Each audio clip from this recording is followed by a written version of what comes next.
I have more than 5 years of experience in the JP Morgan and Chase Investment Banking Operations Division. And after completing 5 years in my current role, which was always the magic number in my mind, I decided that I have enough experience to now go for an MBA. I did realize that what I had in my mind, what was important and what the MBA schools were looking for was completely, not true. MBA Crystal Ball was actually suggested to me by a very dear mentor and well-wisher of mine who has been guiding me in my career since I started my undergrad at NMIMS.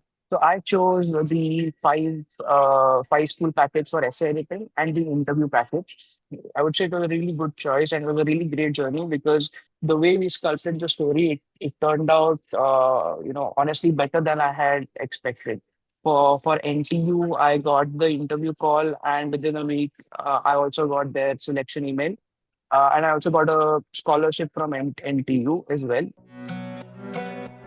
What does it take to get into an elite business school? MBA Crystal Ball is a boutique admissions consulting firm. Each year, we help a select few applicants get into the world's best business schools. Here's one of our success stories to inspire and educate.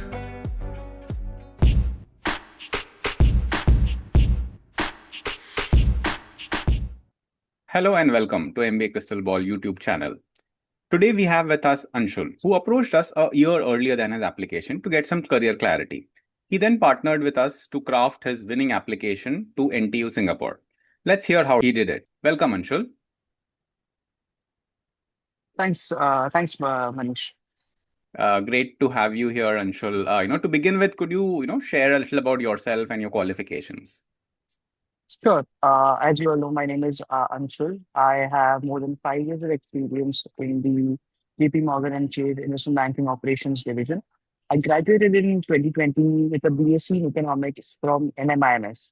I think the my undergrad in NMIMS really helped me develop, teamwork and public speaking skills because of its heavy focus on presentations and group study. Apart from work, I also really enjoy playing chess, and I'm an avid reader if you count listening to audiobooks as reading. Right. Okay. Going a little deeper into your work at JP Morgan, explain to us the nature of your work. What do you do? So my primary responsibility has been reconciliation for the borrowing and lending of shares in the London market. Apart from that, I also focus on process improvements, efficiencies, and automation. So in my time at JP Morgan and Chase, every day has sort of been a new learning opportunity. Almost every day I've learned something new, and the pressure has also been immense at some times. But then I think that has also helped me grow a lot, helped me understand where I stand and what I need to improve on as an employee and as a person. One of the key challenges that I do remember from my time uh, currently at JP Morgan and Chase is that we have a function that is under immense focus and under the scanner around quarter ends, wherein it is because of its regulatory impact and the it's on these quarter ends that we report these numbers to the regulator. And the numbers we're talking about in the hundreds of millions, and on the quarter end, you have just a few hours to resolve any pending issues or any sort of breaks in the process that occur on the same day. So in those few hours, under immense pressure for resolving around hundreds of millions of dollars worth of impact, you have to find out what the problem is, how to resolve that problem, and who has to resolve that problem, and get them to resolve that problem. So these type of situations taught me how to sort of work with other people and how to create that urgency and get results at the end of the day. Right, right. And so you had started on your CFA journey, talk to us about what prompted that decision. And then, also when and how you started thinking to do an MBA. Sure. So yeah, I started my CFA journey around 2 to 3 years back. So I completed my level one in February of 2022. And then because I continued to work during my CFA, between my exams, I needed a lot of time because to juggle the CFA preparation and my work. So I did give my CFA level 2 attempt, but unfortunately I did not clear it. And after completing 5 years in my current role, which was always the magic number in my mind, I decided that I have enough experience now. I have gained enough leadership experience as well as technical experience and soft skills to now go for an MBA because my career goals and the fastest way to achieve those career goals would be through an MBA now instead of organically going through the firm. So that's why I decided that to pause my CFA prep and jump into an MBA prep Got it. Got it. last year. And right. Okay. And I mean, so now, share your GMAT prep journey, because that was like the starting point, and I think you also decided to work in parallel, with your GMAT prep. Yeah. So talk us through on how that decision making went. Sure. So GMAT, again, I started early last year, and my first attempt was around in April, wherein I got a 615. That was because of some mistakes in preparation that I had made, and I was not happy with that score. So I decided to change my approach and talk to a lot of people who had given the GMAT, improve my way of preparing for the exam, and again, in August, I gave my second attempt where I got a 665, which I was happy with. So I decided to stick with that score. And because it was in August, I had to also start my application journey and my prep simultaneously because otherwise it would be too late. And so that would mean deciding the universities that I wanted to apply for, making sure all the documents and everything was ready. The application was submitted almost or prepared until the essay part. Because that was the major part that I had to work with. I had to work on with my counselor, Avinash. And so while preparing for GMAT, simultaneously making sure your documentation is ready, your application, whatever uh, additional papers that you need for your applications are ready, and you know exactly what universities you want to target and what their requirements are. So that once your GMAT is done, once you're happy with your score, you can directly jump into your essays, which do take a lot of time. Sure, sure, sure. And on that note, help us understand, I mean, why did you decide to work with MBA Crystal Ball? What kind of services you signed up for? Sure. So, MBA Crystal Ball was actually suggested to me by a very dear mentor and well-wisher of mine who has been guiding me in my career since I started my undergrad at NMIMS. So he thought that MBA Crystal Ball would be a good fit for me, and he suggested that to me. And of course, because I blindly trust him, I decided to sign up. And of course, he was right again because it was really a good fit, and MBA Crystal. That's why I primarily chose MBA Crystal Ball.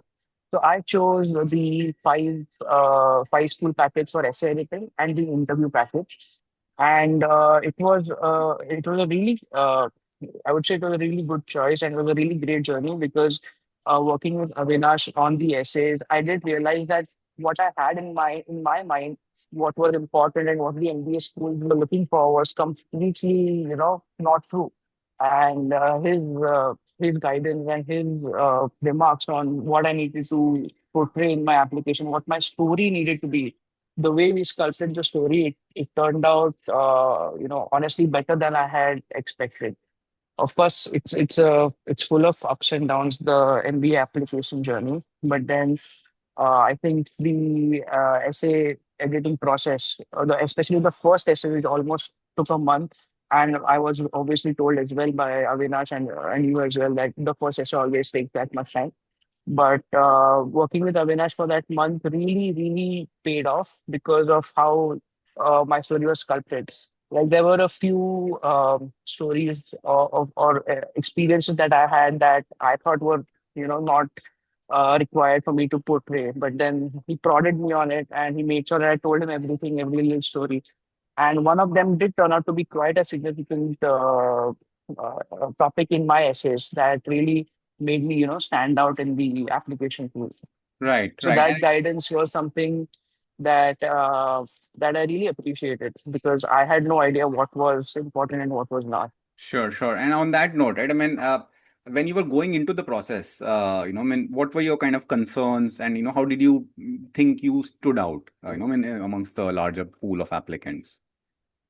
So my primary concern was that schools look out for people who have international exposure or who have worked abroad with, with whatever firm that they've been with and have been sent abroad, because that is a you know, uh, signal that your company is investing in it, which is something that I was afraid of because I don't have that particular experience. But then working with Avinash, I realized that I do regularly collaborate with and liaise with people from around the world as a part of my job. So it's not necessary, especially after 2020, for me to be in that location to show that I have collaborated with those people. And so I was able to also kind of integrate that experience of those nuances of international exposure and international dialogue that I had exchanged with people from around the world, and how it was different in the Asian market, and how it is different in the American or European markets. And I think that also really made my application stand out. That sort of having collaborated with people from across the globe. Yeah, so that's a very interesting insight and a very commonly, sort of overlooked one, right? So that's great. So, where all did you apply to? What kind of interviews did you have? How was that experience like? So I applied for NCR, NUS, NTU, HUC Paris, and ISB. So I got a rejection from NCR. For NTU, I got the interview call, and within a week, I also got their selection email. And I also got a scholarship from NTU as well, their Blue Chip Leader Scholarship, which was a big boost to my confidence because after the initial rejection, I was I was down in the dumps naturally. But then this really picked me up. Currently, I am on a wait list for NUS, and I'm waiting to hear back from HEC. And my interview with ISB is on Sunday. Right. So I've been shortlisted for an interview for ISB, which is on Sunday. Excellent, excellent. So, how much is the scholarship like? And also, how was the interview experience with NTU as well? Share with us. Mhm. Yeah. So I also opted for the interview package at MCB working with Avinash, and he had sent me a long list of questions. And the one thing that I really appreciated was there were a few questions that were kind of similar but phrased differently. So it forced me to kind of think about the same issue from different angles to make a more, well-rounded answer for those issues or for those questions rather. So my experience with the NTU interview was quite seamless because I had prepared really well, and I had gotten my answers vetted and everything went quite smoothly.